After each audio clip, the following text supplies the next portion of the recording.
कार्यक्रम के पुण्यार्जक हैं श्री कंवरलाल जी महावीर प्रसाद जी, पाटनी, मदनगंज, किशनगढ़, राजस्थान।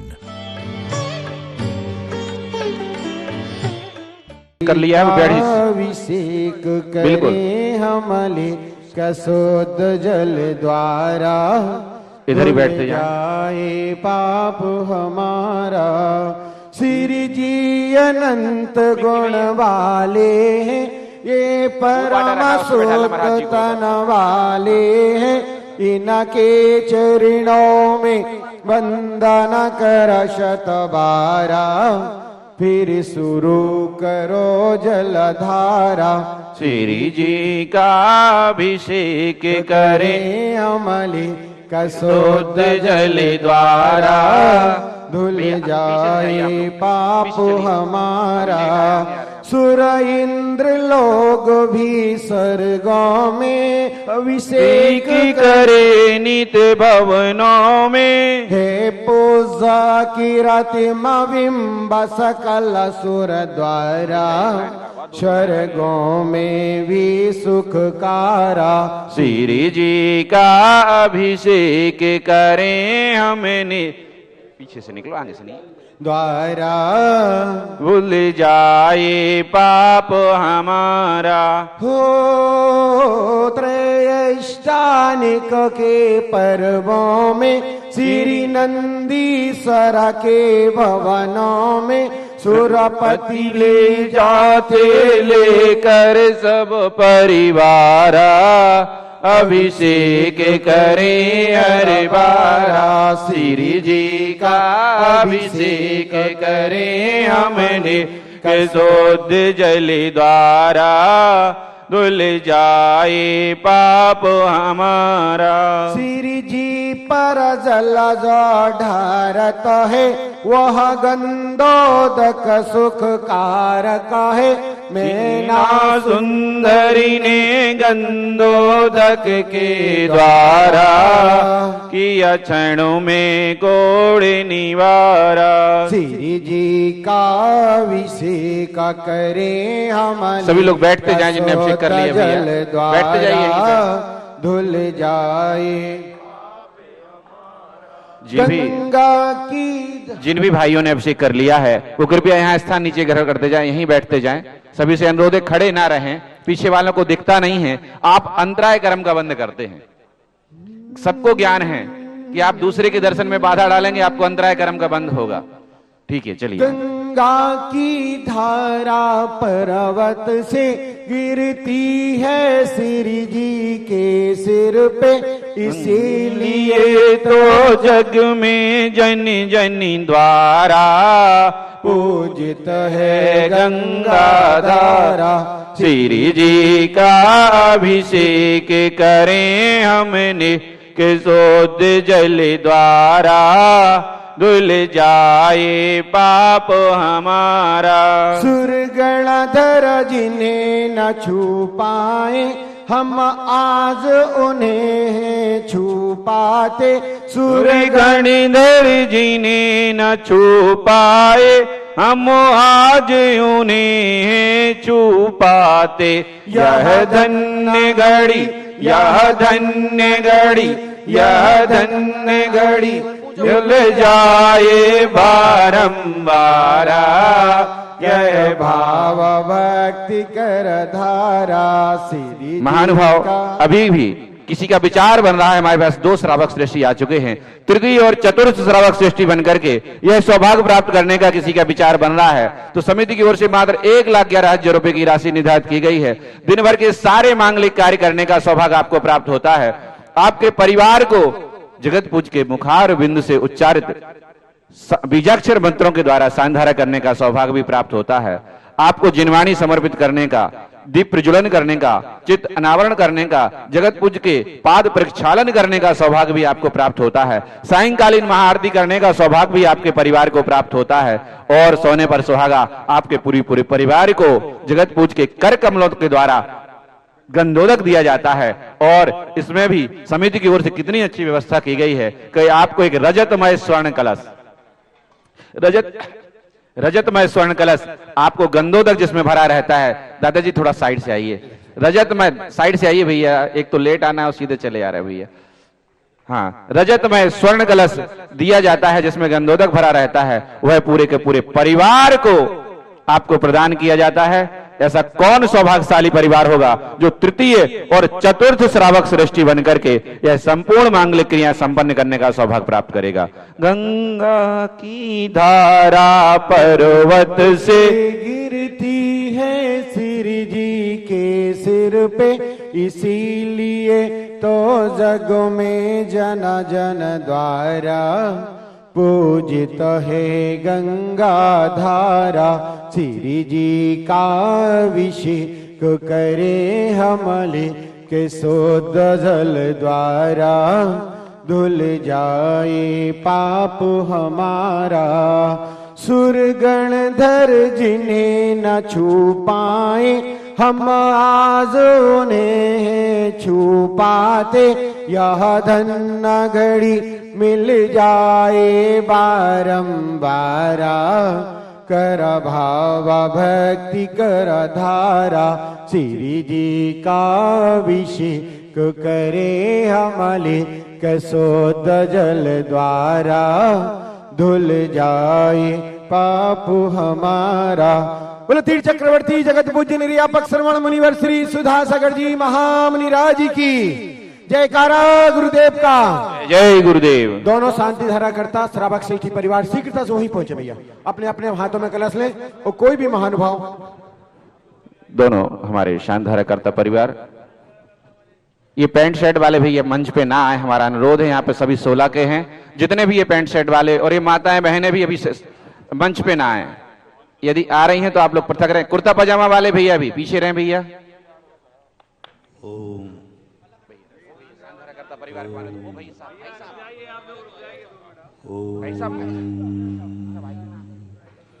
ओम ह्रीं श्रीं क्लीं ऐं अरहं वं वं हं शं तं फं वं वं वं वं हं हं शं शं तं तं फं फं झं झं झीं झीं छीं छीं द्रां द्रां द्रीं द्रीं द्रावय द्रावय। नमो हते भगवते श्रीमते। ओम ह्रीं क्रोम अभिषेक कारकश पापम खंडय खंडय। जय जय दह दह पचे पचे पाचे पाचे। ओम नमो हम झम झीम छीम हम सम जम बम रा या शा छाम छीम छूम छेम छीम छौम छम छा छीम राम ह्रीं ह्रूम ह्रौम ह्रम ह्रा द्राम द्रीं द्रावय द्रावय। नमो रते भगवते श्रीमते ठा ठा सृष्टि श्री नवाचार्य समय सागर आरोग्यार्थम आचार्य दया सागर आरोग्यार्थम Srishti Shri Naveen Seema Sahil Tarun Padamchand Jain Urmila SV Jain Bharat min cam private limited Jaipur श्रीमद अनीता संतोष पारस सैफाली पीयूष एकता दीन शिवान शिविका हिमांशी जन्म दिवसीय शुभ से नरेंद्र कुमार आकाश विकास राकेश विजय बेटमा जैन वाले इंदौर शकुंतला बगड़ा आरोग्यार्थम अशोक आरोग्यार्थम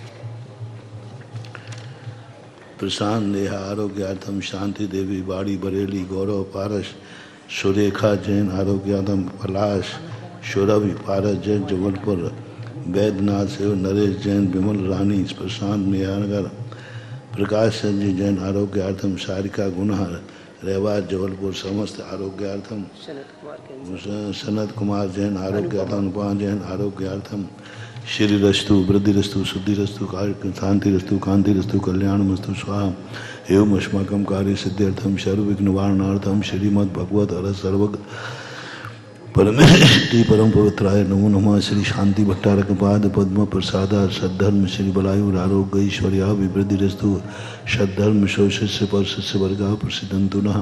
ओम वृषवादया से वर्धमान पर्यंता चतुर्विंशति अरंतो भगवंता सर्वज्ञ परम मंगल नामधेय यहाँ मुत्रचा सिद्धिम पर्यच्छन्तु नः। ओम नमो रते भगवते पार्श्वतीर्थंकराय श्रीमद रत्नत्र रूपाय दिव्य तेजो मूर्ते प्रभा मंडल मंडताय द्वादश गण सहताय अनंत चतुष्टय सहताय समोषण केवल ज्ञान लक्ष्मी शोभताय अष्टादश दोषताय षट चत्वारिंशत् सद्गुण संयुक्ताय परमेष्टि परम पवित्राय सम्यक ज्ञानाय स्वयं विवेक सिद्धाय बुद्धाय परमात्मने परम सुखाय त्रिलोक महताय अनंत संसार चक्रमर्दनाय अनंत ज्ञान दर्शन वीर सुखाय बुधाय त्रिलोक शंकराय सद ज्ञानाय सद ब्रह्मणे वृतपणा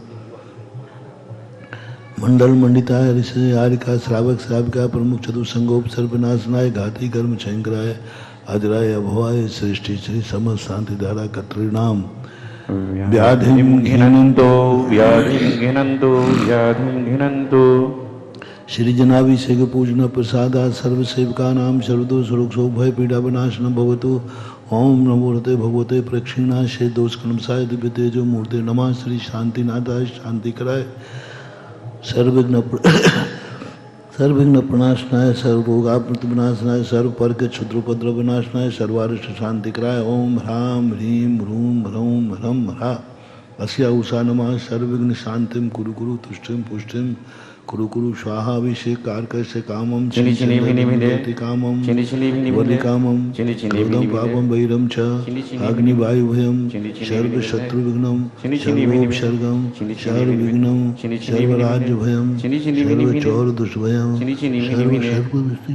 सिंहादि भयम सर्वग्रह भयम सर्वदोषम व्याधि डामरम चम सर्व परमंत्रम सर्वात्मघातम परघातम चम सर्व शूल रोगम कुक्षि रोगम अक्षि रोगम सर्व रोगम जर रोगम चम सर्व नरमारिम सर्व गजा सुगुमय साज मारिम सर्व सधान वृक्ष सदा गुणपत पुष्पुल मारिम सर्व राष्ट्र मारिम सर्व क्रूर बेताल शाग्नि डाग्नि भयानी सर्व वेदनीयम सर्व मोहिनीयम सर्वापस्मारिम असुर करम दुखानी दुष्टजन कृतान मंत्र तंत्र दुष्टि मुष्टि छल शब्द दोषान सर्व दुष्टदेव दानव वीर नरनाहर सिंह अग्नि कर दोषान सर्वाष्टकुली नाग विश्वयानी सर्व स्थावर जंगम वृश्चिक सर्वादि कर दोषान सर्व सिंहाष्टावदादि कर दोषान पर सत्वगुण चाटन उद्देशन मोहन वशीकरणाय दोषान।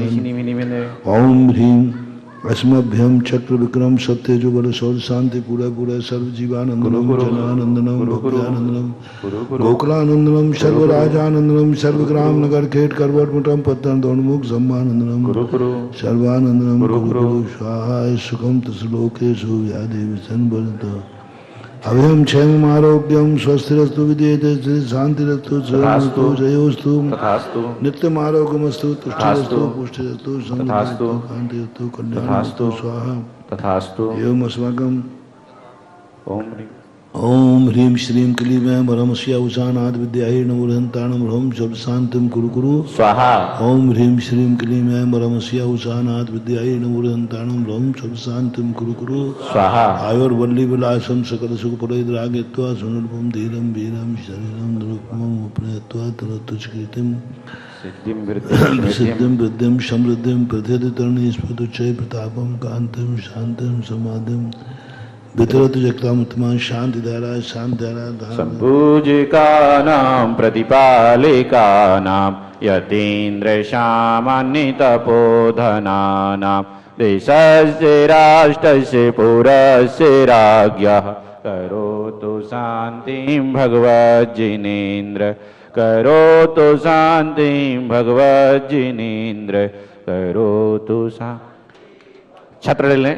ओम ह्रीं श्री अष्टप्रातिहार मध्य छत्रत स्थापयामि चवर ले लें। ओम ह्रीं श्री अष्टप्रातिहार मध्य चवरत स्थापयामि अर्घ ले लें। ओम ह्रीं श्री शानदार अभिषेकांते विस्वादि विरांतेभ्यो नरकपद प्राप्ते अर्घ्यम नृपामिति स्वाहा इत्याशीर्वादा परिपुष्पांजलिम छिपामा। हमारा जो शानदार कर्ता परिवार है वो शीघ्रता से यहाँ आ जाए, गुरुवर के समीप पहुंचे, मुकुट लगा के मुकुट लगाकर ही आए और कोई भी आगे ना आए। जो 6 लोग हैं हमारे शानदार कर्ता परिवार के, मुकुट लगा के पहुंचो वहां पे।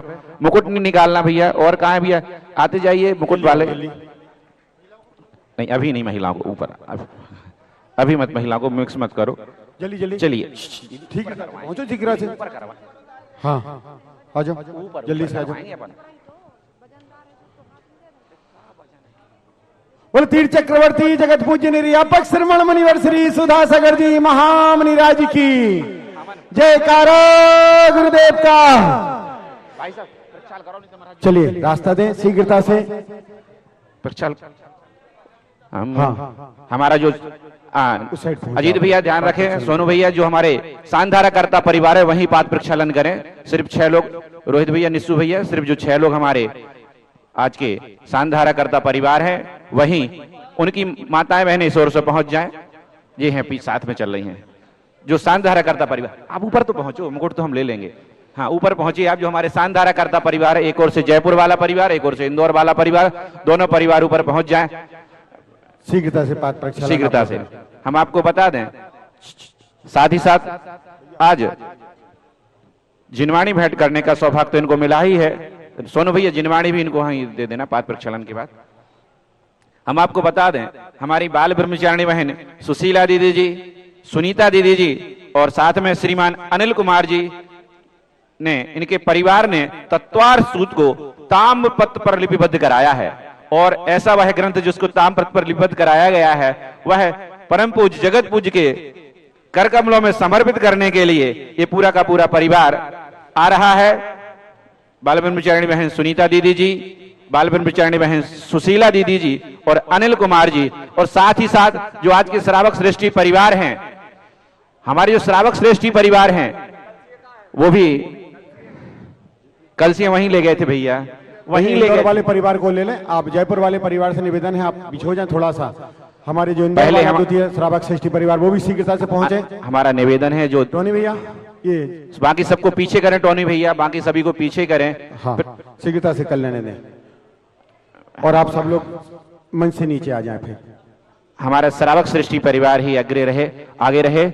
ओ शास्त्र भेंट कर रहा है श्रावक श्रेष्ठी परिवार। सुनीता दीदी आपको अच्छे से भेंट करवाएंगे हम। हाँ, पहले श्रावक श्रेष्ठी परिवार शास्त्र समर्पित कर दे। हाँ भैया चलिए रुक जाइए। हाँ, थोड़ा अच्छे से लीजिएगा। ताम्रपत्र पर लेखन किया है हमारी बाल ब्रह्मचारिणी बहन सुशीला दीदी जी, सुनीता दीदी जी, अनिल कुमार जी परिवार ने।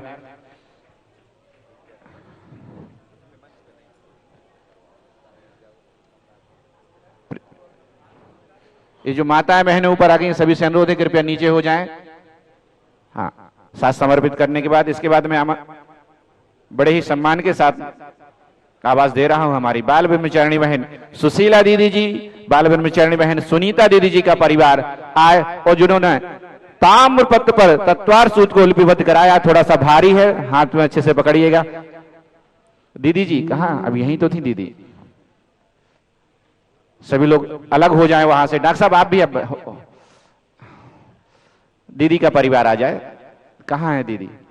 जग जिनवाणी मैया जन्म दुख मेट दो, जग जिनवाणी मैया जन्म दुख मेट दो, जन्म दुख मेट दो, मरण दुख मेट दो, जन्म दुख मेट दो, मरण दुख मेट दो, जग जिनवाणी मैया जन्म दुख मेट दो। काम हो रहा है, जिनने इतना बड़ा काम कर उनको तो हो जाए। चलिए महानुभाव सभी लोग अपने स्थान पर अपना स्थान ग्रहण करें।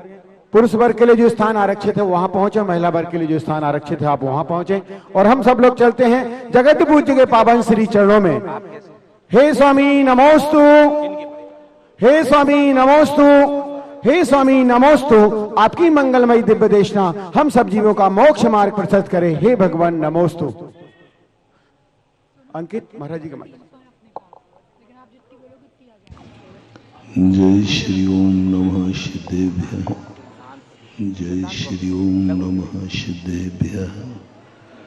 सर्वमंगल मांगल्यम सर्वकल्याणकारकं प्रधानम सर्वधर्माणां जैनं जयतु शासनं। पंच परमेष्टि भगवान की आचार्य श्री गुरुवर कुंद कुंद महाराज की जय। आचार्य श्री गुरुवर विद्यासागर महाराज की। तीर्थ चक्रवर्ती जगत पूज्य निर्यापक श्रमण मुनिवर श्री सुधा सागर जी महामुनि राज की, पूज्य मुनि संघ की।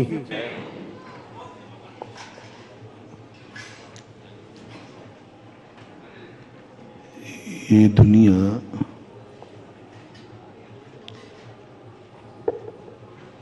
धर्म और धर्मात्माओं के लिए नहीं थी, नहीं है और न रहेगी। एक बार हमने प्रवचन में कहा था, इस पूरे 3 लोक में धर्मात्माओं को कोई भी स्थान नहीं है। और विस्तार से मैंने बताया था, पूरे 3 लोक में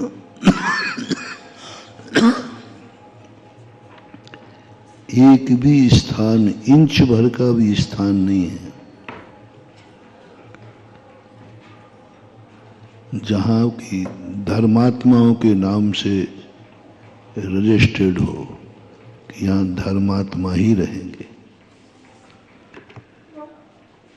न सिद्ध भगवान को है, वहां भी अनंत अनंत पापी लोगों का राज्य है, निगोदियों का। मध्यलोक में धर्मात्मा रहते हैं तो यहाँ भी इनको अलग से कोई व्यवस्था नहीं है। नरकों की पृथ्वी है, उसकी छत पर अपन लोग रह रहे हैं। कोई व्यवस्था नहीं बनाई गई धर्मात्माओं की।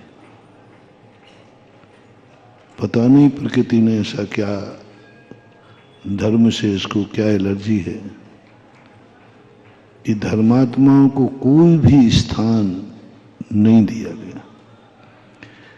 ऐसा कोई काल नहीं हुआ जिस काल में मात धर्म ही होता हो दुनिया में। ऐसे काल तो हैं जिसमें अधर्म ही अधर्म होता है, लेकिन ऐसा काल नहीं है जिसमें धर्म ही धर्म होता हो।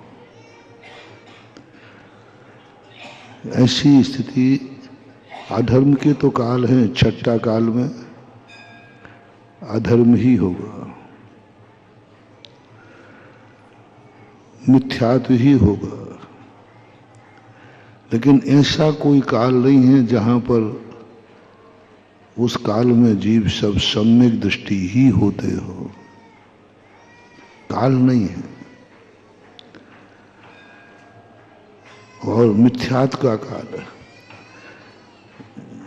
ऐसा कोई काल नहीं है जिस काल में जीव स्वर्ग से ही अवतरित होते हो। ऐसा काल तो है जिस काल में जीव नरक से आएंगे, नरक ही जाएंगे। लेकिन ऐसा कोई काल नहीं है जिसमें कोई स्वर्ग से आवे और स्वर्ग ही जावे।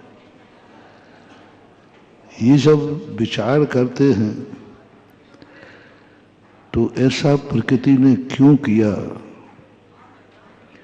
नेचुरल रूप से ये व्यवस्था पर विचार क्यों नहीं किया गया। इससे सिद्ध है कि हमारे लिए अब बहुत बड़ी जिम्मेवारी है कि हमें अपना खुद का स्थान स्वयं बनाना है। यही तो विशेषता है। धर्म को चमत्कारी क्यों कहते हैं? धर्म में अतिशय क्यों होते हैं? पाप में कोई अतिशय नहीं होता, धर्म में होता है। क्योंकि जिसका कुछ भी नहीं है वो धर्म के माध्यम के सब कुछ अपना बना लेता है। जिसका कोई स्थान नहीं है लेकिन धर्म के माध्यम से वो स्थान पा जाता है। एक किसी शायर ने लिखा है,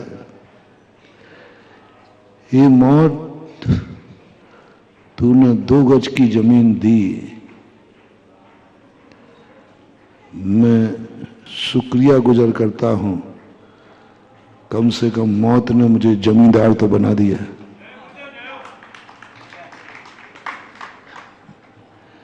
दो गज की जगह से मरते समय 2 गज की जगह पर अधिकार रह जाता है। 2 गज की जगह से ही मौत ने कहीं मुझे जमींदार तो बना दिया। और कहा जाता है ये कब्र उसकी है। कब्र के नाम बिना रजिस्ट्री की रजिस्ट्री, कब्र प्रसिद्ध हो जाती है कि उसके नाम की रजिस्ट्री थी नहीं उसकी, लेकिन हो गए। अब ये चीज जो मौत ने कहा कि हे मौत, तूने कम से कम मुझे जमींदार तो बना दिया, 2 गज की जमीन सही, लेकिन है तो सही। अब यही धर्मात्मा को करना है, कुछ भी तेरे नाम नहीं है, कुछ ऐसा कर कि वो जमीन तेरे नाम से जानी जाए,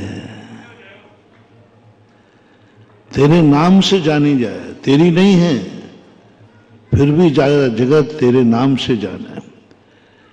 जैसे तेरी जमीन नहीं थी, लेकिन कब्र जैसी तेरी खुदी, वो कब्र तेरे नाम से जानी जाती।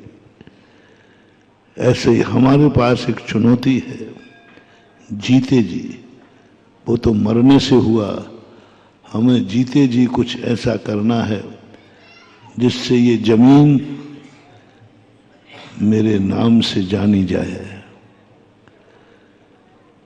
फिर प्रकृति ने भली हमें कोई हिस्सा नहीं दिया, लेकिन हम ये चमत्कार दिखाएंगे कि मेरे नाम से कुछ भी नहीं है कागजों में, लेकिन सारा जगत इस जमीन को मेरे नाम से पुकारता है, जिसका नाम है सिद्ध क्षेत्र।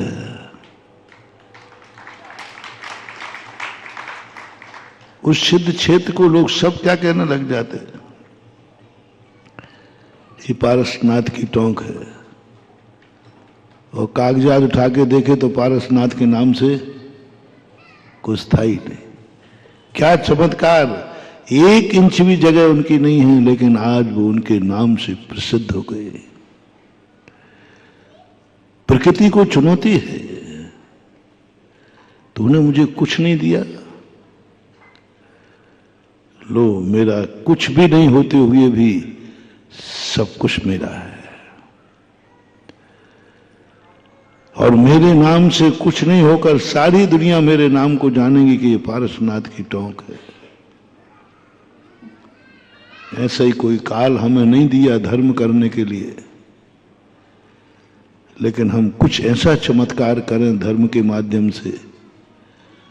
वो काल पापियों के लिए था, हर काल पापियों के लिए था, लेकिन मैं कैसे करूंगा कि वह पापी दिन भी मेरे नाम से जाना जाएगा, जिसका नाम है दिवाली। सबसे अशुभ दिन, अच्छी चीजें मिलना, शुभ दिन मिलना, अच्छी संगति मिलना, अच्छा सोच मिलना, ये कोई बहादुरी नहीं है। जैसे कल मैंने कहा था, फूलों के रास्ते पे चलकर मंजिल पाली तो कोई बहादुरी नहीं है, आग के दरिया को पार करके मंजिल पहुंचे तो बहादुरी कहलाती है। कांटों पे चलकर के कोई रास्ता पार करे तो बहादुरी कहलाती है। वो है चमत्कार। कोई फूलों पे चल रहा था, बोले देखो मैं कितने सुखपूर्वक फूलों पे चल रहा हूं, कोई मतलब नहीं है। लेकिन कोई आग के अंगारों पे चले तो, और जले नहीं, आग के अंगार तो चमत्कार है, लोग देखने आते, अरे भाई गजब हो गया, दहकते अंगारों पे चल गया। यदि तुम्हें अपनी जिंदगी में चमत्कार करना है धर्म का, तो रास्ते में फूलों का रास्ता मत चुनो, अंगारों का रास्ता चुनो, तुम चमत्कारी हो जाओगे। सारी दुनिया तुम्हें अतिशयकारी कहेगा, चमत्कारी कहेगा, क्योंकि ये व्यक्ति आग के अंगारों पर ऐसे चल रहा है जैसे फूलों पर चल रहा हो। फूलों पर चलने वाले का कोई चमत्कार नहीं, कोई नहीं देखता, फूल है चल रहा है, लेकिन आग के अंगारों पर ऐसे चल जाओ। जिंदगी में यदि तुम्हें इस 3 लोक में अपने नाम की रजिस्ट्री कराना है, ये काल तुम्हें अपने नाम से प्रसिद्ध करना है, तुम्हारा नाम ही पावन हो जाए, तुम जहां बैठो वो भूमि पावन हो जाए, जो तुम्हें छुए वो पावन हो जाए, तो एक रास्ता चुनना पड़ेगा, अंगारों का रास्ता। अंगारों का रास्ता चुनो। सबसे अशुभ रास्ता चुनो जो सबसे ज्यादा डेंजरस हो, सबसे ज्यादा खतरनाक हो।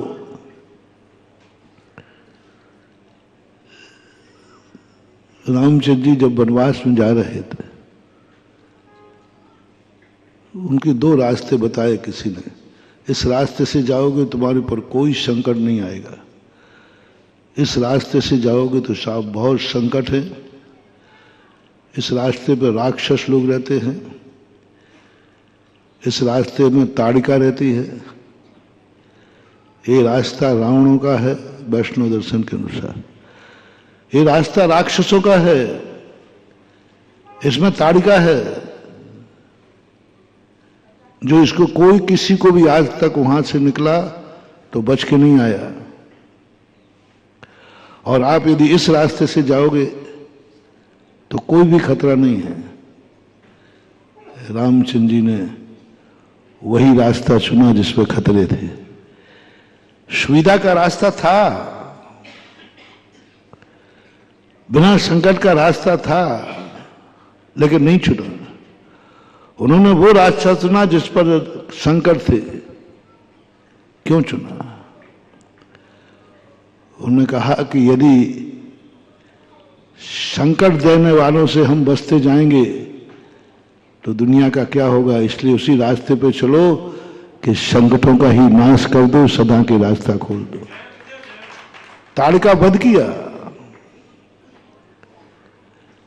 हनुमान जी चाहते तो समुद्र पे से पार हो जाते, लेकिन वैष्णव दर्शन में वो समुद्र के उन स्थानों पर गए जहां पर समुद्र में राक्षसनियां थी। उन्होंने निगल लिया तो वो निगल गए, पेट में चले गए सबको, क्योंकि उनको यही देखना है। महापुरुष इसलिए मंजिल प्राप्त नहीं करते हैं, उनको तो बाएं हाथ का खेल है मंजिल प्राप्त करना, लेकिन वो उन रास्तों से जाते हैं जिससे पीछे आने वालों को कोई संकट ना हो। महान वह नहीं है जो मंजिल को पा लेता है, महान वह है जो पीछे आने वालों का रास्ता साफ कर देता है। पीछे आने वालों का राजनीति और धर्म नीति में यही अंतर है।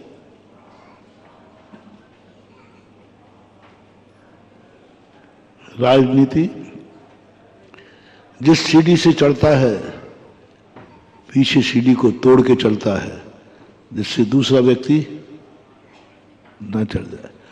और धर्म नीति कहती है जिस सीढ़ी पे तुम चढ़े हो मुड़ के देखो कहीं तुम्हारे चढ़ने से वो सीढ़ी टूट तो नहीं गई, क्योंकि तुम्हारे बाद भी कोई आने वाला है। सज्जन पुरुष की पहचान, साधु पुरुष की पहचान, जो रास्ते पे चलते समय पीछे वाले का ध्यान रखता है। किसी वस्तु को ग्रहण करते समय पीछे वाले का ध्यान रखता है। भोजन करते समय पीछे वाले का ध्यान रखता है। यह है चमत्कार। कोई मांगने आ जाए तब दान दिया जाए, नहीं, मांगने के पहले देने वाले की तैयारी रखता है, वो है चमत्कार। लोग समझते हैं कि दो प्रकार के लोग हैं, एक वो कि दूसरे की चिंता ही नहीं करते, कुछ मतलब नहीं है, अपना काम बनता भाड़ में जाए जनता, कोई लेना देना नहीं, पड़े रहो मस्ती में, आग लगे बस्ती में, कोई लेना देना नहीं, मतलब नहीं। दूसरे लोग जो मध्यम क्वालिटी के होते हैं वो कहते हैं क्या चिंता करना, जब आएगा तब देखा जाएगा, जब दान की जरूरत पड़ेगी तब निकाल लेंगे, जब कोई भूखा आएगा तो रोटी दे देंगे, जब कोई आएगा भूखा तो बना करके दे दें, अपने आटा तो रखा हुआ है, आएगा तो। जैन दर्शन की बड़ी असाधारण खोज है। जैन दर्शन के दान में चमत्कार है। मुनियों से कहा तुम किसके यहां आहार ग्रहण करोगे, तुम्हारे पहुंचने के महाराज आओ तो बनाओ, आओ तो बनाओ। साधु के पहुंचने के बाद तुम साधु आ जाएगा तो बना के खिला देंगे महाराज, ठीक है, हम भूखे नहीं मरने देंगे, आप कहिए कल आ रहे हो तो मैं बना के खिला दूंगा। चमत्कार नहीं होगा। दान तो वो है जो साधु के आने का कोई ठिकाना नहीं है, आएगा भी कि नहीं आएगा, फिर भी वो बना करके तैयार रखता है, उसका नाम दान है। वो है चमत्कार। आने के बाद फूल नहीं बिछाए सबरी ने, प्रतिदिन बिछा के तैयार रखती थी। महाराज इसमें वेस्टेज नहीं है, वेस्टेज नहीं है। आपको महीनों महीनों नहीं आना है, आप बता दो ना, तारीख निश्चित कर दो, उस दिन हम बढ़िया अच्छा माल टाल बना लेंगे, बढ़िया कर लेंगे। अब महीनों से बनाओ, तुम्हें आना तो है नहीं। कितना वेस्टेज होता है। हाँ, वेस्टेज तो होता है, लेकिन चमत्कार नहीं होता। पूज्य गुरुदेव से हमने एक बार प्रश्न किया था कि महाराज जी, आप ये चतुर्मास की बातें, इतने लोग परेशान होते हैं, ये आ रहा है, ये दौड़ रहा है, वो दौड़ रहा है, आप तो पहले ही घोषणा कर दिया करो, हमारे शिष्य का यहाँ चतुर्मास होगा, हमारा यहाँ होगा, वो भी तैयारी करें, वो भी तैयारी करें और सारा समाज निश्चिंत हो जाए, वहां होना। क्या पूज्य देव की, गुरुदेव की सोच थी, और इतना बड़ा पाप मैं नहीं कर पाऊंगा। मैंने कहा इसमें पाप क्या है, सबकी परेशानी बच जाएगी। बोले इतना बड़ा अंतराय कर्म है, मैं नहीं कर पाऊंगा। बोले चतुर्मास हम कितने कर पाएंगे? 80 साल की जिंदगी में 50 चतुर्मास कर पाओगे, 55 कर लोगे, 60 कर लोगे। गांव कितने हैं? भारतवर्ष में जैनियों के गांव कितने हैं? हजारों। और उम्र कितनी है? 80 साल में मान लो 25 साल निकाल दो, 50, 55, 60 कर लो। शेष लोगों का क्या होगा? हम कितने चतुर्मास में हार को उठ जाएं, कितने कर पाएंगे? 120। 120 दिन का ही चतुर्मास होता है। सागर में समाज कितनी है? हजारों। कितनों का कल्याण कर पाएंगे? महावीर स्वामी का सोच है, तुम 120 शौकों में आहार करोगे चतुर्मास में, लेकिन आहार देने का पुण्य पूरे 10,000 लोगों को लगेगा। तुम नियत मत करो, प्रतिदिन तुम आहार, जो चौके लग रहे हैं ना, प्रतिदिन सुबह से उठ करके 10 बजे तक का पूरा तुम्हें आहार देने का पुण्य लग रहा है। होवे या नहीं होवे, इससे बड़ा सस्ता सरल चमत्कार कोई हो नहीं सकता। आहार दिया नहीं, आपके खाते में लिखा रहेगा 60 दिन में आहार हुआ, वहां लिखा रहेगा आपने 60 दिन तक 60 बार आहार दिया है। अब जबकि जमाओ बनिया लोगों, एक बार के आहार देने का इतना पुण्य, तो 60 बार आहार देने का कितना पुण्य? क्या कभी कोई 60 बार तुम चतुर्मास में साधु को पड़का सकते हो? है उम्मीद? महाराज एक ही बार तो हो जाए। कितना बड़ा चमत्कार, 60 बार आहार देने का पुण्य लगा उसे खाते में, और आहार हुआ है तो 1 दिन का पुण्य। और सबको लगा, जितने लोग हैं, जितने लोग चौके लगा रहे हैं, सबको प्रतिदिन आहार देने का पुण्य लग रहा है। और यदि मैं फिक्स कर दूं तो एक को तो पुण्य लगेगा, शेष बेचारे फक्कड़ रह जाएंगे। इसलिए महावीर स्वामी ने कहा नहीं, तुम निश्चित मत करना, तुम्हारे पास समय कम है और भक्त ज्यादा है, सबको पुण्यात्मा बनाओ, किसी से लेकर के, किसी की भावना से, किसी का मन से, किसी का वचन से, किसी का काया से, किसी के कृत से, किसी का कारज से, किसी का अनुमोदना से, इन सब में कोई ना कोई आ जाए। आपके आहार के निकलने का सारे भक्तों को पुण्य लगना चाहिए। वैसे तुमने नमोस्तु बोला, अत्रो अत्रो, पुण्य चालू हो गया महाराज, आवे या ना आवे। 4 महीने चतुर्मास के लिए तुम लोगों ने मेहनत की, 10 लोगों ने मेहनत की, एक जगह हुआ, फिक्स हो जाता तो एक को पुण्य लगता, लेकिन 10 ग्रामों को चातुर्मास कराने का बराबर पुण्य लगेगा, क्योंकि उन्होंने प्रयास सबने किया था। बोलो इससे बड़ा चमत्कार। चतुर्मास एक जगह, और चतुर्मास का पुण्य कितने जगह? 10 जगह। आहार चौके में एक जगह, और उस दिन का पुण्य 50 चौकों में लगा। 50 चौकों के सबके खाते में लगा था। आज महाराज के आहार यहाँ हुए, आज यहाँ हुए। आप जब मरने के बाद वही खाता देखोगे तो एक ही तारीख में मान लो सारे सागर वाले कहीं मिल गए, बोले मालूम इस तारीख को हमारे यहाँ आहार हुआ था। वो कहता पागल, इस तारीख मेरे यहाँ हुआ था। और 60 लोग कह रहे मेरे यहाँ हुआ, मेरे यहाँ हुआ, मेरे यहाँ हुआ। देख लो मेरी किस्मत में लिखा तारीख डली है, इस तारीख को महाराज का आहार हुआ। तो कोई अन्य व्यक्ति होगा, बोले तुम्हारे महाराज कितने बार आहार कोटते हैं?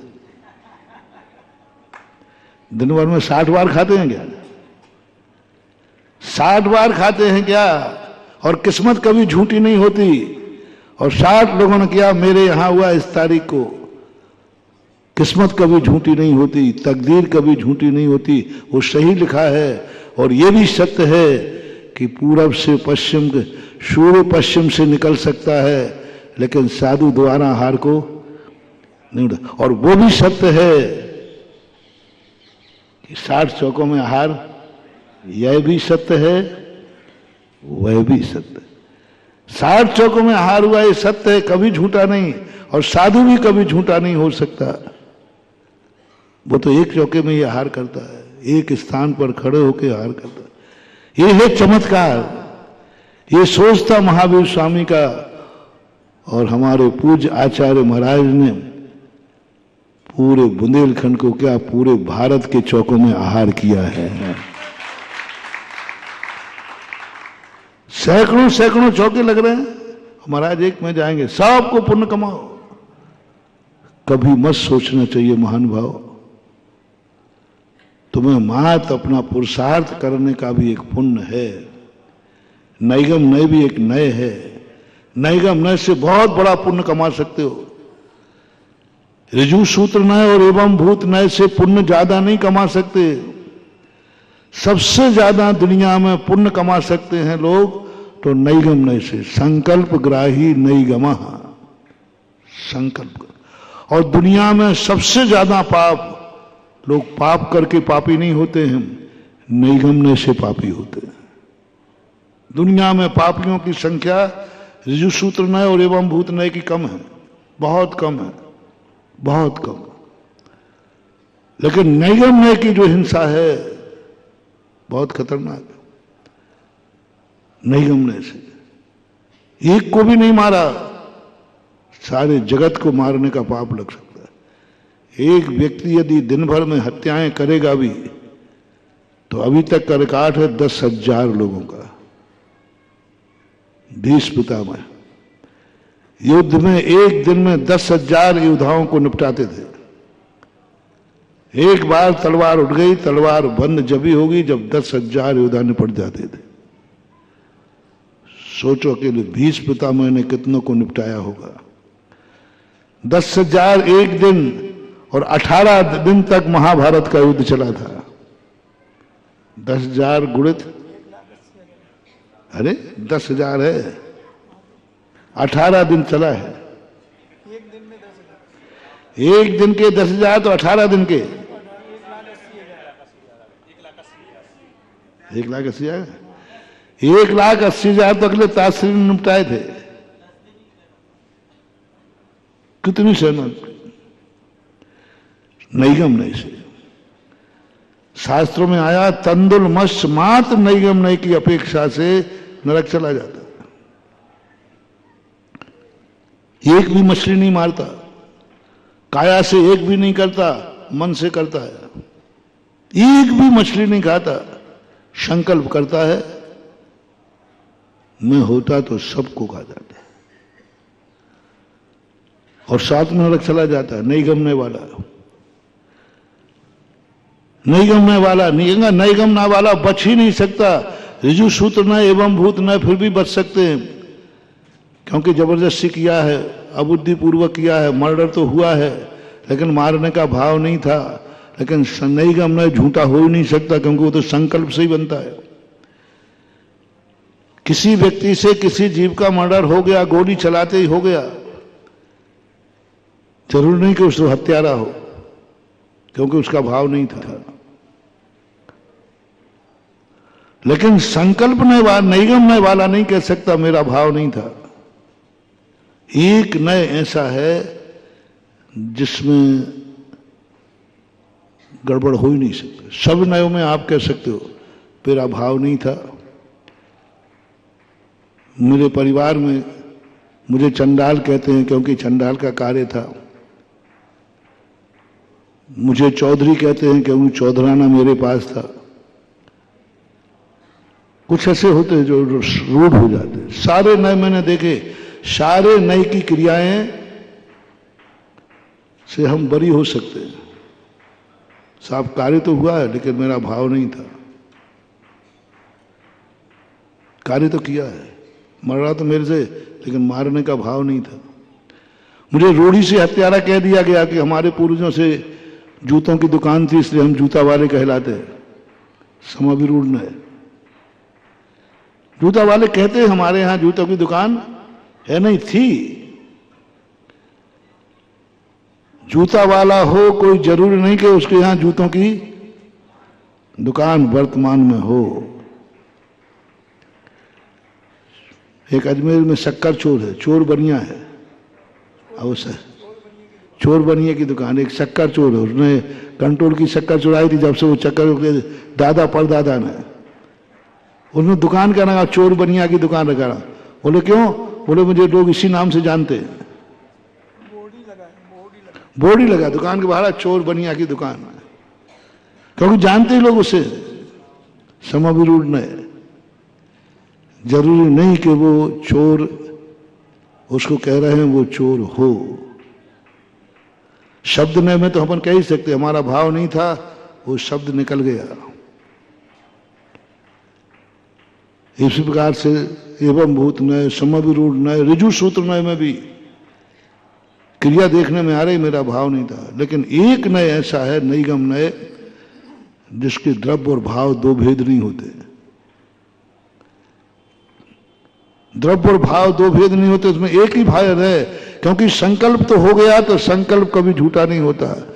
यानी सबसे ज्यादा व्यक्ति पाप करता है नैगम नय से, करता कुछ भी नहीं, करता कुछ भी नहीं, नैगम नय से करता है। 24 घंटे में तुम देखना, तुम्हारे बस की कुछ भी काम नहीं है, लेकिन नैगम नय से पाप करते रहते हो। हिंसा कर दे, सारा जगत में इसको मार डालूं, इससे गुस्सा आ रहा है, ले साहब मारा फेरा कुछ नहीं है। और पुण्य भी महानुभाव, पाप ही नहीं, पाप सबसे ज्यादा व्यक्ति नैगम नय से पाप करता कुछ भी। और नैगम नय इतना बेफालतू का कार्य है, लेना एक ना देना ना हुआ है ना किया है, कुछ नहीं किया, मां संकल्प कर लिया, ले पाप का बंद हो गया। अब कर पाओ तो, नहीं कर पाओ तो। ऐसे पुण्य भी महानुभाव, नैगम नय से व्यक्ति सबसे ज्यादा पुण्य कमा सकता है, चाहे पुण्य कर पाए या न कर पाए। संकल्प करना है। मेंढक समोषण जाने की तैयारी की, गया भी, लेकिन समोषण पहुंच नहीं पाया। लेकिन भाव जाने का कहां का था? 5वें स्वर्ग में चला गया। नैगम नय से भगवान के दर्शन नहीं कर पाया, समोषण में नहीं पहुंच पाया, लेकिन संकल्प समोषण में पहुंचने का था, रास्ते में मर गया तो भी उसकी सदगति हुई, देव को गया। इसलिए नैगम नय जो अपने यहां है, ये बहुत मार्मिक है महानुभाव। धर्मात्माओं के लिए मैं बहुत बार कहा करता हूं कि जिस दिन बोलियां लगें, गरीब लोगों सुनो, जिस दिन बोलियां लगें उस दिन हर गरीब को 1000 काम छोड़ करके बोली के दिन आना। पूछे कहाँ जा रहे? बोले मंदिर। बोले क्यों? आज बोलियां लगेंगी। तो तुम्हें क्या बोली लेना है? मुझे बोली लेना है। कौन सी बोली? बोले सौधर्मेंद्र की। कौन सी बोले? भरत चक्रवर्ती की। किसके सानिध्य में? हाँ, हमारा ले लो या हमारे आचार्य महाराज का ले लो। किसके सामने? सुधा सागर के विधान की बोली लेने के लिए तुम जा रहे हो? तुम्हारी हालत तो नहीं दिखती है। कितने रुपए में लेना? बोले 100 रुपए में। कितना है? 100 रुपए लेकर के चला है सौधर्मेंद्र बनने, चक्रवर्ती बनने कल्पद्रु मंडल विधान का, और चला है। बोले लूंगा, पक्का है, देखता हूं कौन रोकता है। यहां बोली बड़ी 11 लाख से तो शुरू हुई।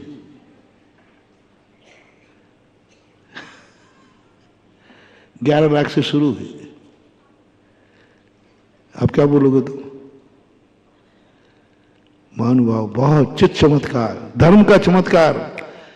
बोली इतने से शुरू हुई कि 100 रुपए सवाल ही नहीं उठता, लेकिन तेरे खाते में मिलेगा कि तू 2024 में कल्पद्रु मंडल विधान का चक्रवर्ती बना था, उसका पुण्य लिखा मिलेगा। चक्रवर्ती दूसरा बना था। बोलो, 1 रुपया तेरा नहीं लगा, 100 भी बच गए। 1 रुपया नहीं लगा, 100 भी बच गए, और पुण्य लिखा था चक्रवर्ती बनने का पुण्य आता। ये है नई का चमत्कार। नयों का चमत्कार बता रहा हूं। चमत्कार कहीं भी हो सकता है बंधु, ध्यान रखना। बस कला चाहिए एक चमत्कार की। दुनिया में जीना एक कला है, एक चमत्कार है। ये दुनिया हमेशा दुख का कारण है, लेकिन इसमें भी सुखी रह सकते हैं। निगम नए के माध्यम से नए में चमत्कार। देखो कितना बड़ा चमत्कार हो गया। उसको 100 रुपए में सौधर्मेंद्र बन गया, और 100 रुपए अभी खर्च नहीं हुए। संकल्प ग्राही नहीं गवा, संकल्प लेके चला था। अच्छे कार्य के लिए मत सोचो कि तुम सफल होगे कि नहीं होगे। तुम तो करने का संकल्प करो और कदम आगे बढ़ा दो। आगे कुछ भी विकल्प नहीं करना। तुम्हारे लिए आम से मतलब है कि गुठली से? आम से मतलब है तुम्हारे संकल्प से हो जाएगा। इतना पुण्य कमा सकता है।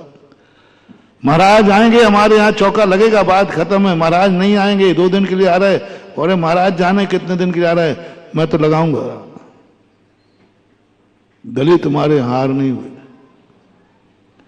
ऐसे ऐसे पुण्य कमाने वाले हैं जिनके चौके में आचार्य श्री का 5 साल तक निरंतर आहार हुआ है।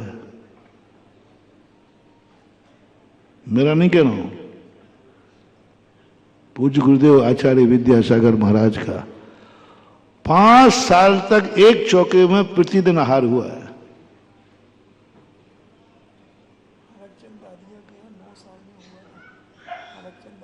एक 9 साल का भी रिकॉर्ड है, 9 साल तक निरंतर। अब बोलो 5 साल तक। और किनकी नाम ले रहा हूं? महाराज 5 साल में क्या, जिंदगी में एक बार हो जाए तो ही बहुत है। आप कह रहे हो प्रतिदिन हुआ 5 साल तक? हाँ, 5 वर्षों तक उसने चौका लगाया हर चतुर्मास में, लेकिन आचार्य का पड़घान नहीं हुआ। और वो पट्टा देखो, हम लोगों को भी दया आई।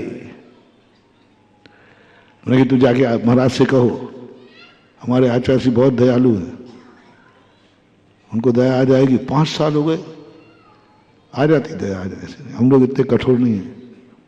5 साल हो गए तो आचार्य जी नियम से तेरे यहाँ की विधि ले लेंगे कि आज वहीं जा। विधि का कोई ठिकाना नहीं, कुछ भी ले सकते, कोई ठिकाना नहीं। एक वीआईपी कोटा ऐसा है जिसमें कुछ भी नहीं, आप पकड़ ही नहीं सकते, कुछ भी ले सकते। उन्होंने कहा नहीं, मैं तो नहीं कहूंगा, मैं तो नहीं कहूंगा।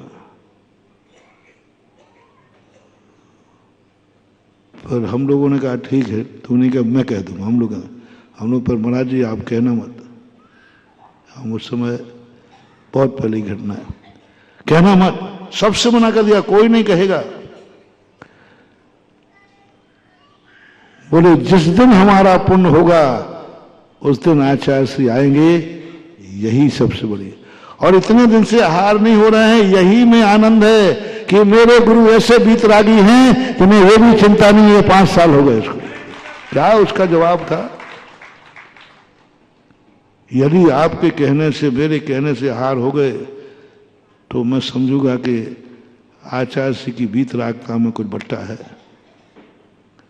क्योंकि वे दबाव में आए और राग में आए, दबाव में आए और राग में आए। अरे बेचारे को, है ना, बेचारा मान के आएंगे हमारे, अरे राम राम, इस बेचारे को बेचारा 5 साल हो गए। बोलो यदि 5 साल की बात सुनेंगे तो साधु को दया आएगी कि नहीं? बेचारा देखो कितना, ओहो कितना बेचारा, मुझे बेचारा मान के हार नहीं कराना है, बेचारे बन के हार नहीं कराना है, दया के बल पर आहार नहीं कराना है, मुझे कृपांक के 10 नंबर नहीं चाहिए है। बोलो गुरु के 10 नंबर मिल जाना और गुरु के बिना 1 नंबर भी नहीं मिलना, कैसी नीतियां हैं? फेल वाले को 10 नंबर ग्रेस के हैं और पास वाला बेचारा 99 नंबर लाया, गुरुजी 1 नंबर बढ़ा दो ना। बोलो 1 नंबर बढ़ाएंगे, और फेल वाले को 10 नंबर का ग्रेस है। तो बोलो गुरु, उसका नाम है गुरु कृपांक। कौन कौन गुरु कृपा से जीना चाहता है?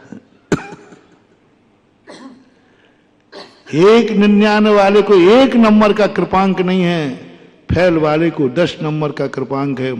और जो गुरु कृपा से पास होना चाहता है, समझ लेना वो फेल है, और जिसे 1 नंबर भी गुरु कृपा से नहीं मिले वो 99 भले है लेकिन गोल्ड मेडल लिस्टेड है। क्या चाहते हो? गुरु कृपा से जीना चाहते हो, प्रभु कृपा से जीना चाहते हो, मां बाप की कृपा से जीना चाहते हो, फेल कहेंगे। क्या आप कृपा पर जीना चाहते हो? नहीं मानो, मैं बेचारा बन के नहीं, और मुझे कौन सा घाटा हो रहा है? 5 साल तक प्रतिदिन उसने महाराज को आहार दिया, ये उसके खाते में लिखा मिलेगा, क्योंकि 5 साल तक वो निरंतर प्रयास करता रहा। उसकी श्रद्धा कितनी मजबूत होगी, कल्पना करो उसकी श्रद्धा, उसकी आस्था, उसका पुण्य। अरे सारी जिंदगी भी तुम आहार दे लेना तो तुम्हारे खाते कोई पुण्य नहीं लगता, क्योंकि आहार हो रहा है इसलिए खुश है, आहार हो रहा है इसलिए खुश हो, जल्दी हो जाए तो और खुश हो। मान लो पूरे 4 महीने में आप चौका लगा, अरे तुम्हें तो 15 ही दिन में आकुलता हो जाती है। क्या बात है भैया, पूछ लो महाराज से, नहीं आने हो तो, महाराज को नहीं आने हो तो पूछ लो, परेशान काय को हो गए? हम भी 15 दिन हो गए, महीना भर हो गए। फिर कोई कहता है, दूसरों से कहलवाता है, हम चले भी जाते हैं, लेकिन बेचारे के यहां, बेचारे के यहां दया मान के, अरे बेचारा परेशान हो रहा है, मतलब नहीं है। आहार हो गए या नहीं हो गए, सौभाग्यशाली बन करके आहार होना चाहिए। नहीं होगा तो कोई बात नहीं, क्या फर्क पड़ता है? मेरा काम पुरुषार्थ था, मैं लगा रहा हूं, निगम न चल रहा है। 5 साल तक निगम नय के अनुसार उसने बराबर पुण्य कमाया, वही पुण्य कमाया जो ऋजु सूत्र और एवं भूत नय के अनुसार आहार देकर के कमा रहे। कोई अंतर नहीं है, किसी शास्त्र में नहीं लिखा है कि आहार देने में ज्यादा पुण्य है, अनुमोदना का भी उतना ही पुण्य, संकल्प का भी वही पुण्य है। उत्तम भोग भूमि का बंद हुआ, आहार देखने वाले के, अनुमोदना बनने वाले गिलहरी, बंदर आदियों के 4 प्राणी थे। मां देखा था, यहां तो तुम लगाते हो, लगा रहे हो, मेहनत कर रहे हो, पुरुषार्थ कर रहे हो, तुम्हारा बंद बराबर चल रहा है, कोई नहीं। यही तो चमत्कार है। जिंदगी में एक बार आहार करने गए और उसके खाते में लगागा 5 वर्ष तक तेरे चौके में आचार्य विद्यासागर महाराज के आहार हुए, ये पुण्य। अब एक बार आचार्य श्री को आहार देने का पुण्य कितना, और 5 साल तक प्रतिदिन आचार्य श्री का आहार हुआ, इसका पुण्य कितना, लगा लो। और रोने वालों लगाओ हिसाब। लोग कहेंगे आचार्य श्री का 5 साल में, हाँ लिखा है, किस्मत कभी झूठी नहीं हो सकती। और आचार्य श्री एक चौके से दूसरे चौके में चले जाएं दोबारा, ये भी बहुत कठिन वाली बात है, लेकिन हुआ है, हो रहा है। नहीं अन्वय का चमत्कार करो। आज सारे लोगों में बस यही बात हो रही, नहीं अन्वय से पाप से बचो। तुम कितने पाप कर पाओगे? काया से ज्यादा पाप नहीं होता। काया ज्यादा पाप नहीं कर सकती, थक जाएगी। इसमें ज्यादा पाप करने की शक्ति नहीं है। कितनी गालियां दोगे? गला 2 गालियां कितनी देना है? गला लग जाएगा, थक जाएगा। मारो कितने मारना है? हाथ थक जाएगा, तलवार हाथ झूठा पड़ जाएगा, कुछ नहीं कर सकता। सबसे ज्यादा व्यक्ति यदि पाप करता है तो मन से करता है, और मन कोई भी पाप मन का मात्र पाप है, नैगम नय से। मन के पास एक ही नय है, नैगम नय, और कोई नय नहीं। सबसे ज्यादा पाप मन से होता है, और मन का जो पाप है वो नैगम नय से होता। पाप होता ही नहीं और पापी हो जाता है। पाप किया नहीं और पापी, कैसी विचित्रता। पाप किया नहीं और पापी हो गया। इसलिए नैगम नय से पाप करना छोड़ दो। संकल्प, इसलिए जैन दर्शन ने सबसे पहले कोई पाप छुड़ाया है तो नैगम नय का छुड़ाया। संकल्पी हिंसा, संकल्पी झूठ, संकल्पी चोरी, संकल्पी विचार, संकल्पी परिग्रह, सभी संकल्प। लोग संकल्पी हिंसा में लगाते हैं।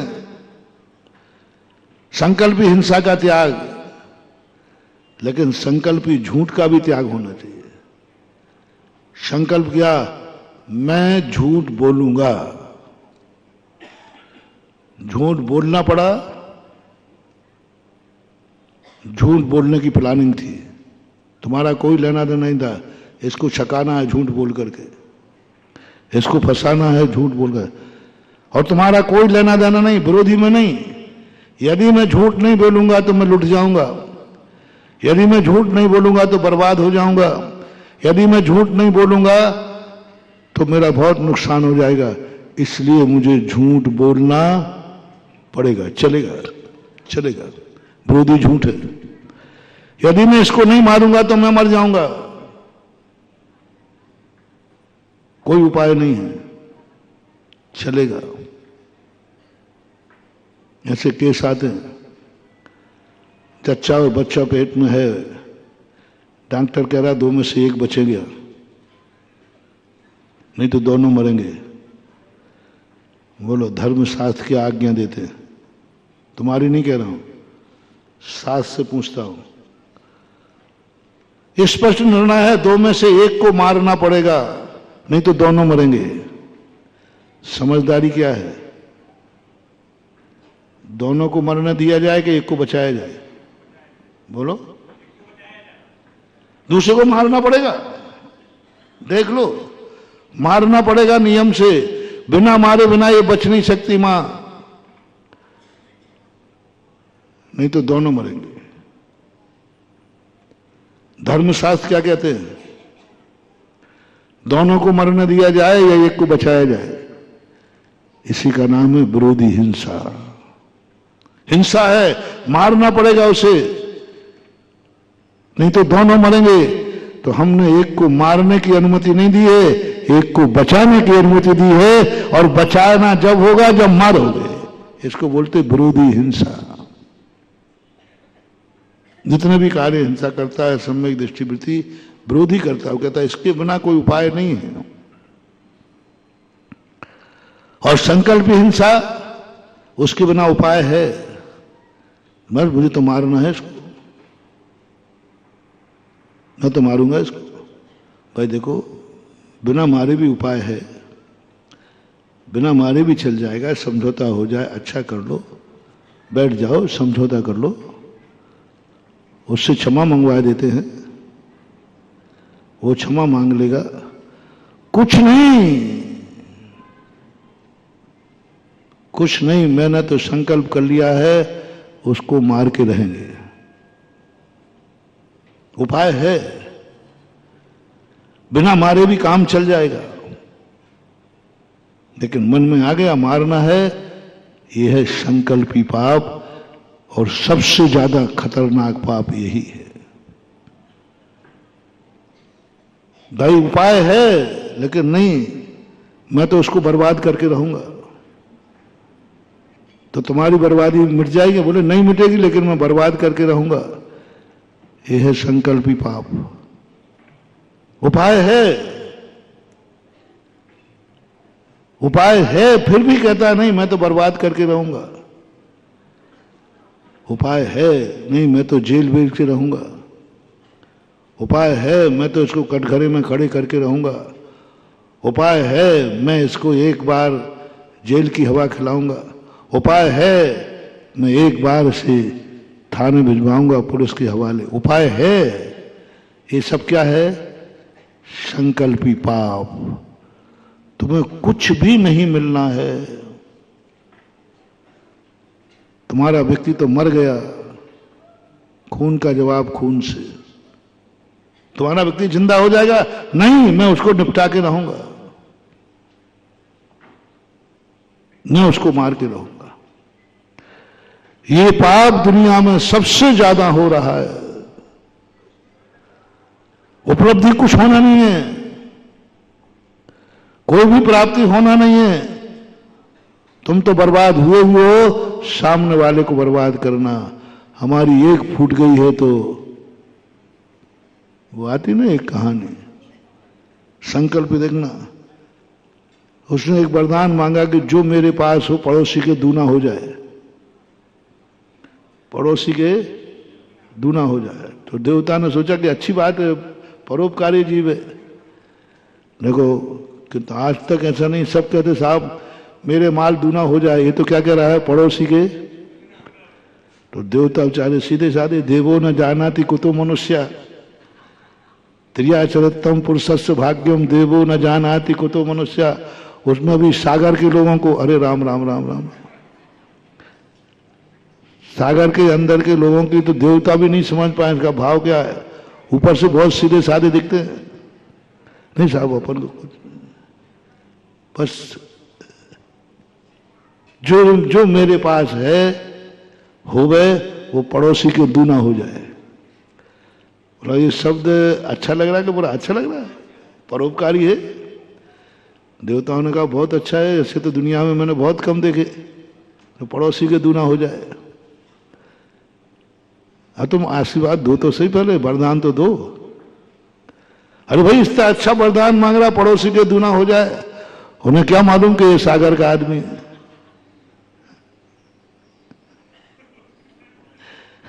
एक बुंदेलखंडी है, 100 डंडी और एक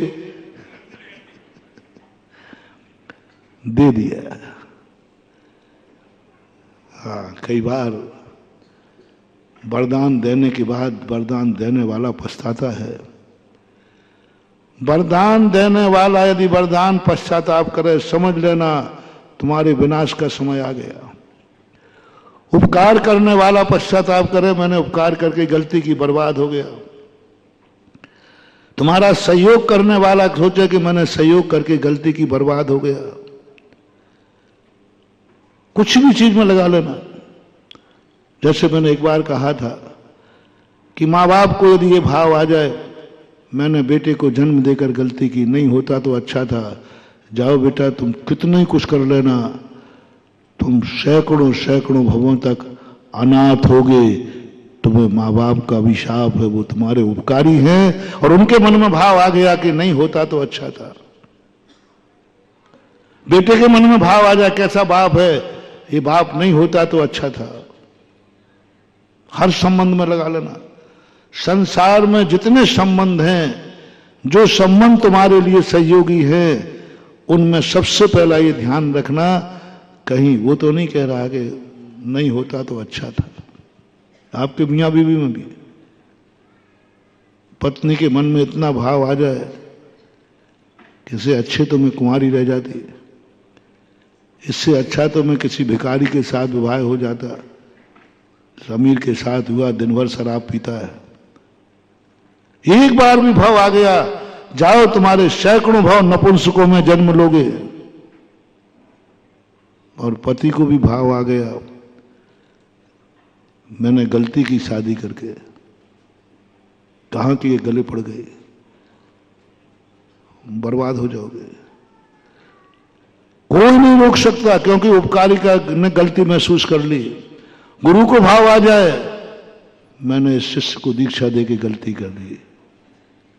मोटिवेशन, जो जो तुम्हारे संबंधी हैं, जिनको तुम्हारी जिंदगी में आए हैं, तुम्हारे लिए आए हैं, कहीं वो तुम्हारे द्वारा किए उपकार का पश्चाताप तो नहीं कर रहे। शिष्य को, भक्त को, यदि गुरु को कभी जिंदगी में महानुभाव, कुछ भी करो या नहीं करो, तप करो या नहीं करो, साधना करो या नहीं करो, यदि गुरु के मन में ये भाव आ गया, तुमसे कुछ नहीं कहेंगे वो, मैंने बहुत बड़ी गलती की इसको दीक्षा दे करके, कहां मेरी बुद्धि मारी गई, बहुत बड़ी गलती की, जाओ तुम बर्बाद हो जाओगे। कोई नहीं बचा सकता, क्योंकि उपकारी को किए हुए उपकार का पश्चाताप हो रहा है, किए उपकार का पश्चाताप हो रहा है। मैंने गलती, मालूम आपको रावण के संबंध में हुआ था, जब वरदान उसको मिला था ताकत का, वैष्णव दर्शन में है, महादेव ने वरदान दे दिया, लेकिन जब वो कैलाश पर्वत को उठा के फेंकने लगा तो महादेव कहते ये तो वो कैलाशपति माने जाते, ये तो मुझे उठा के फेंक रहा है, लेकिन अब क्या, अब तो वरदान। तो महादेव को उसी समय पश्चाताप हुआ, मैंने बिना विचारे इसको वरदान दे दिया, मेरी गलती हुई। बस वहीं से रावण का पतन चालू हो गया, क्योंकि वरदान देने वाले को पश्चाताप हो गया। इसलिए महानुभाव, तुम अपनी जिंदगी में भगवान से लेकर गुरु, गुरु से लेकर माँ बाप, माँ बाप से लेकर संबंधी, कोई भी संबंधी हो, दोस्त है, यदि दोस्त के मन में आ गया मैंने गलत नंबर डायल कर लिया, मुझे क्या मालूम ये दोस्त ऐसा निकलेगा, भस्म हो जाओगे, बर्बाद हो जाओगे। मैंने सुनाया था द्रौपदी का अभिशाप। द्रौपदी ने यही कहा, मैं क्या सोचकर तुम्हारे पास आई थी और तुम क्या निकले, इससे अच्छा था मैं किसी गरीब के किसी सामान की वाह देते तो कम से कम आज मेरा चीरहरण तो नहीं होता। बहुत बड़ा मनोविज्ञान है, महानुभाव है। कोई उपकारी तो पश्चाताप नहीं कर रहा है तुम्हारी जिंदगी में, इसका हमेशा ध्यान रखना। और यदि उल्टा हो गया तो इससे बड़ा पुण्य नहीं है। इतना उल्टा हो जाए कि हर संबंधी को एक लगता है मुझे गर्व है कि ऐसा मेरा बेटा है, मुझे गर्व है कि ऐसा मेरा शिष्य है, मुझे गर्व है कि ऐसा मेरा परिवार है, मुझे गर्व है कि मेरा ऐसा पति है, मुझे गर्व है कि ऐसी मेरी पत्नी है, मुझे गर्व है कि मेरा ऐसा भाई है, मुझे गर्व है कि मेरा ऐसा पड़ोसी है, मुझे गर्व है कि हमारा भारत ऐसा है। यदि ये भाव हो गया, मुझे गर्व है कि ऐसा मेरा राजा है, तो जाओ फोकट में तुम्हारे जीवन में ऐसी ऊंचाइयां मिलेंगी, ऐसी ऊंचाइयां मिलेंगी, तुम चलोगे 1 कदम और फल मिलेगा 100 कदम का। इतना वरदान भी है, क्योंकि ये नहीं ऐसा होता है। इसलिए संकल्प पूर्वक नैगम नय का चमत्कार अपनी जिंदगी में दिखाओ। हमने पापों में तो खूब दिखा दिया, और इसी नैगम नय से हम हजारों अनंत बार इतने पाप किए नहीं है जितने पाप हमारे किस्मत में लिखे हैं। इतने कर्म हमने किए नहीं है, कर ही नहीं सकता, कर ही नहीं सकता। और कर्मों किस्मत में लिखे हैं पाप, संभव ही नहीं है। जितने पाप किस्मत में लिखे हैं इतना तुम लाख उपाय करो, कर ही नहीं सकते। जब हमने किए नहीं है तो ये पाप क्यों लिखे? झूठे हैं क्या? किए ही नहीं। आप बता दो, गवाह दे दो, ऑन द स्पॉट क्या हुआ है। नैगम ने कहता है मेरे भक्त का स्पॉट नहीं होता, मेरे भक्त के गवाह का कोई पाप का कोई गवाह नहीं होता। नैगम में ऐसा है जिसका कोई गवाह नहीं होता, जिनका ऑन द स्पॉट नहीं होता, जिनका कार्य नहीं होता। ये कैसे होते मालूम? एक बहुत अच्छा जोक पढ़ा था। दो दोस्त थे, दोनों बेरोजगार थे, पढ़ करके आए थे, और दोनों बैठे बातें कर रहे थे, यार क्या करें। देख भाई, नौकरी फोकरी तो मिलना नहीं है, क्योंकि आरक्षण का जमाना है। तो एक कहता क्या करेगा? बोले यार मेरा तो भाव है कि एक छोटा सा खेत ले लिया जाए और खेती की जाए। दूसरा कहता है यार खेती फेती मेरे से नहीं बनेगी, बहुत मेहनत का काम है। हम तो चाहते हैं कि 2-4 भैंसे ले ले में और बढ़िया डेयरी फार्म खोलें, को कुछ नहीं करना। दोनों का फैसला होगा। दूसरा कहता है यार ध्यान रखना तेरी भैंस मेरे खेत में नहीं आ जाए कभी, क्योंकि अपन लोग दोस्त हैं और दोनों दोस्त मिलकर के क्या करते हैं, गप्पों में बहुत लग जाते हैं। कहीं ऐसा ना हो कि अपन दोनों मिले बैठे हैं और मेरे खेत में भैंस आ जाए। तो कहता है यार भैंस आ जाए तो आ जाए, मैं क्या करूंगा भैंस को? बोले क्या बोला? भैंस आ जाए तो आ जाए? हाँ। बोले साहब भैंस है, आ जाए तो आ जाए, मैं तो संकल्प नहीं कर सकता। उसने कहा अच्छा ध्यान रखना, भैंस यदि आ गई तो भैंस के पैर तोड़ दूंगा, तेरी खोपड़ी फोड़ दूंगा। उसने कहा आ जाए तो आ जाए, तो खेती करके दिखा देखता हूं। वहीं पर कोयला पड़ा था।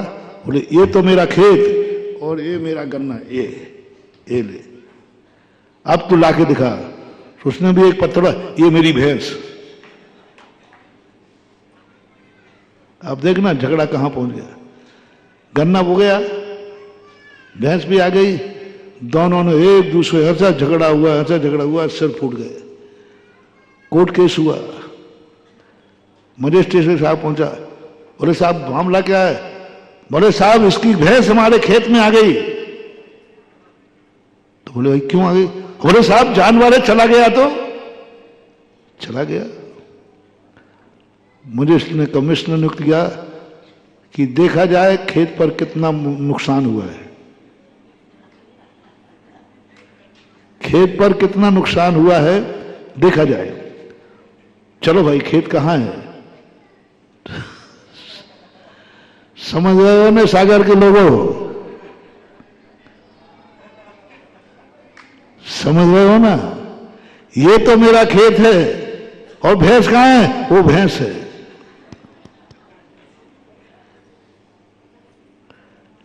कितने % लोगों में राग द्वेष इसी के समान है? जिंदगी टटोलना थोड़ा। वो तो सागर का नाम ले लेता हूं, मैं सागर में बैठा हूं ना। आगरा में था तब आगरा का लेता था, चिंता नहीं करना वो, क्योंकि मेरा काम है जो सामने बैठा है उसी को निपटाओ ना, जो यहां है ही नहीं उसे क्या बोलना। मुंह के सामने बुराई करना बुरा नहीं माना जाता, और पीठ पीछे बुराई करना अच्छा नहीं माना जाता। बोलो जिंदगी देखो, कहीं जिंदगी ऐसी तो नहीं चल रही है। कोयले की 4 लाइनें खींच गई तो खेत हो गया, और एक कंकड़ चला गया तो भैंस हो गई और अदालत की कार्रवाई, सिर फूट गए। नैगम न संकल्प ग्राही नैगमाम। उसने खेती का संकल्प कर लिया तो उसने भैंस का संकल्प कर लिया। ना भैंस थी ना खेत था और सिर क्या हो गया, फूट गया। यही हो रहा है दुनिया में, 90% यही हो रहा है। हमारा कुछ लेना एक न देना दो, बस संकल्प कर लेते हैं। ऐसे ही संकल्प चोरी की है, झूठ का, हिंसा का, झूठ का भी ऐसे ही संकल्प है। किस लिए झूठ बोला, बस उसको फंसाना है, उसको मजा चखाना है, बस और कुछ नहीं। तुम्हें क्या मिल जाएगा? झूठ बोलने से तुम्हारा धंधा बच जाएगा क्या? झूठ बोलने से तुम्हारी इज्जत बच जाएगी क्या? सवाल कुछ नहीं बचेगा, लेकिन बस उसको नीचा दिखाना है, उसको फंसाना है। ये संकल्पी झूठ है, संकल्पी चोरी। कुछ नहीं करना, मेरे घर में खूब है, सब कुछ है, लेकिन इसको बेटे को दिखाना है। मेरे घर में कोई कमी नहीं है, लेकिन इसको कंगाल करना है, इस पे छापा पड़वाना है, इसको छोड़ के देके लुटवाना है। उसमें तुम्हारा शेयर है क्या? नहीं नहीं, मुझे कोई शेयर की जरूरत नहीं है, मेरे पास बहुत है, लेकिन इसको लुटवाना है, इसको बर्बाद करना है। तुम्हें क्या मिलेगा? कमीशन? नहीं नहीं, कमीशन कुछ नहीं, बस इसको बर्बाद होते देखना है। यह है संकल्पी चोरी। हमारे पास कुछ खाने को नहीं है, इसलिए मैं चोरी कर रहा हूं, चलेगा? विरोधी चोरी। इसी प्रकार कुशील, इसमें तो भगवान ही मालिक है। कितने परिणाम बिगाड़ते हो। नैगम में ऐसे व्यभिचारी ज्यादा हैं, नैगम में ऐसे बलात्कारी ज्यादा हैं, नैगम में ऐसे कुशील ज्यादा हैं। काय से कुशील करने वालों की संख्या ज्यादा नहीं है, उसके लिए थाना भी है, रिपोर्ट भी है, पुलिस भी है। किसी ने रैप किया है, पुलिस है, कानून है। कितने रैप हो पाते हैं? कितने व्यभिचार कर पाता है व्यक्ति काया से? 1000 पाबंदियां हैं, उसके बावजूद भी कितना कर पाओगे? लेकिन नैगम नय का व्यभिचार, बाजार चलते हुए, सड़क पे चलते हुए, दिन रात 24 घंटे नैगम नय की व्यभिचारी बहुत ज्यादा है। नैगम नय से यदि तुमने व्यभिचार छोड़ दिया, बहुत बड़ी चीज। संकल्प, मन से संकल्प, मन से विकल्प। मन चलते चलते कर दिया, क्या है भाई? ना तुम्हारी थी, ना तुम्हारी है, और ना तुम्हारी होगी, फिर क्यों परिणाम बिगाड़ रहे हो? बोलो, काया से विचार करने वाले ज्यादा हैं कि मन से? काया से सबसे कम व्यक्ति विचार करता है ऑन द स्पॉट, ऋजु सूत्र ने, एवं भूत ने, और वचनों से फिर बाद में। वचन से पाप होते ही नहीं है, लेकिन पापी होता है। वचन से पाप करने वाले पापी कम हैं, और वचन से पाप न करके भी पापी बहुत। सपोज कीजिए, रिपीट कर रहा हूं, वचन के पाप करने वाले लोग कम हैं, लेकिन वचन से पाप नहीं करते हैं फिर भी पापी बहुत ज्यादा है। उदाहरण, आपने गुस्से में जाकर के अपने बेटे को बहन की गाली दे दी, बेटे को। देखना कितना बड़ा पाप। यहां कितने लोग हैं जिन्होंने अपनी बेटी के साथ भी विचार किया हो? मुझे विश्वास है कि शायद मेरे भक्तों में कोई हो, ऐसा हो नहीं सकता, मन से भी नहीं करता। लेकिन तुमने अपने बेटे को गाली दी, बहन की। बेटे की बहन तुम्हारी कौन है? बोलो। तो आपने वचन से बेटी के साथ विचार किया, आपको लिखा रहेगा कि आपने अपनी बेटी के साथ व्यभिचार किया था, तुम पापी हो। तुम कहोगे मैं सागर का हूं, बुंदेलखंडी। बिटिया के पैर पड़ता है बाप बुंदेलखंड में, यहां परंपरा है। बाप क्या करता है बेटी के? हालांकि हमने बंद कराने का सोचा है, लेकिन करते हैं। जिद में बाप बेटी के पैर छूता हो, वो बाप बेटी से पाप करेगा? हाँ, टेप रिकॉर्ड सुनाया जाएगा। तुमने एक बार गुस्से में आकर के और बेटा को गाली दी थी, वचन से व्यभिचार, नैगम ने कुछ किया धरा, कुछ नहीं। झगड़ा हुआ, पत्नी को मां की गाली दे दी तुमने। बहुत सारे जैनी देते हैं पत्नी को मां की गाली। पत्नी की मां कौन है? बोलो ना। सासू। सासू कैसी होती है? मां के बराबर। लिखा रहेगा बेटा तुमने सासू के साथ व्यभिचार किया है। मैं सासू के साथ हुआ?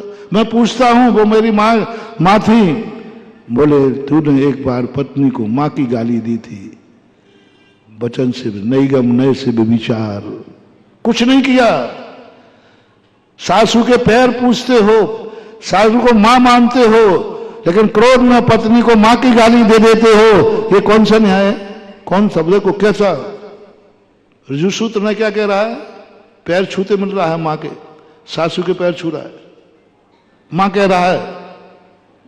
लेकिन पत्नी को गाली देते समय तुमने किया वचन के नैगम से, कुछ नहीं किया। और मन से तो भगवान ही मालिक है। ये मन कहां कब किस पर फिसल जाए, कुछ नहीं करना धरना। मन कुछ करता ही धरता नहीं है। नैगम नय से छोड़ो, परिग्रह को भी घटा दो। कितना कमा पाते हो? कितना कमाओगे तुम? 6 खंड से ज्यादा तो नहीं कमा लोगे, नहीं कहा। लेकिन नैगम नय से, इसलिए जैन दर्शन ने एक बहुत बड़ी बात कही, मूर्छा परिग्रह। परिग्रह को परिग्रह नहीं माना, मूर्छा को माना। तुम्हारा संकल्प क्या है? तुम 1 रुपया कमाते हो, लेकिन मूर्छा कितने की है? मूर्छा में कुछ नहीं मिलता महानुभाव। नैगम नय के अनुसार मूर्छा कितना बड़ा पाप। 7 में नरक चला जाएगा एक भिखारी। 1 कौड़ी नहीं है जिसके पास। मूर्छा, संकल्प मुझे ये मिलना चाहिए, ये मिलना चाहिए। काश मेरे पास ये होता, काश मेरे पास ये होता। जिस चाय को देखकर, किसी की हवेली देखकर मन मचल गया, बाजू से गाड़ी देखकर मन मचल गया, किसी अमीर को देखा मन मचल गया, तुम्हारी किस्मत में है ही नहीं। फिर भी हम संकल्प कितने करते हैं? सामान्य 100 वर्ष का, पल की खबर नहीं। किस्मत में कुछ नहीं लिखा है और इच्छाएं कर रहे हो। शेख चिल्ली जैसी, शेख चिल्ली जैसा कोई शेख चिल्ली की कहानी नहीं है। शेख चिल्ली तुम्हारा मन है। शेख चिल्ली बनाता है नैगम नय। नैगम नय से सब शेख चिल्ली हैं, सब शेख चिल्ली, सब कल्पना के उड़ाने भरते हैं। कैसे भरते मालूम? बहुत सरल उदाहरण देता हूं। जब मन चले छोकरे किसी क्लब घूमने जाते ना, तो दोस्त अरे ये क्लब अपने ही है, यहां मैं ही तो बैठता था, ये राज दरबार है। अब लो, उस राजा ने जितने पाप किए होंगे, जितने पाप किए होंगे, सब तेरे खाते चले गए, क्योंकि तू ही तो राजा था। तूने खुद कह दिया ना, था कुछ नहीं। मैं इस किले का राजा था, मैं यहां बैठता था, मेरा ये हाथी था, मेरा घुड़वार था, ये ऐसी बातें करते करते आपको पता चला उस समय आयु बंद हो जाए तो वही दुर्गति होगी जो उस राजा की हुई होगी। नैगम नय से परिग्रह। 24 घंटे में सबसे ज्यादा व्यक्ति परिग्रह जोड़ रहा है नैगम नय से, संकल्प ग्राही। संकल्प कर लेता है मुझे ये करना, विकल्प कर लेता है ये करना। महानुभाव बहुत खतरनाक है। मैंने तो ये देखा पूरा सर्वे करने के बाद कि निगम नय सबसे ज्यादा खतरनाक है। और तुम्हें एक कला सीखना है, उसी निगम नय से तुम कुछ भी नहीं कर पाओगे, तुम्हारे हाथ में कुछ भी नहीं है। इस कार्यक्रम के पुण्यार्जक थे श्री कंवरलाल जी महावीर प्रसाद जी, पाटनी, मदनगंज, किशनगढ़, राजस्थान।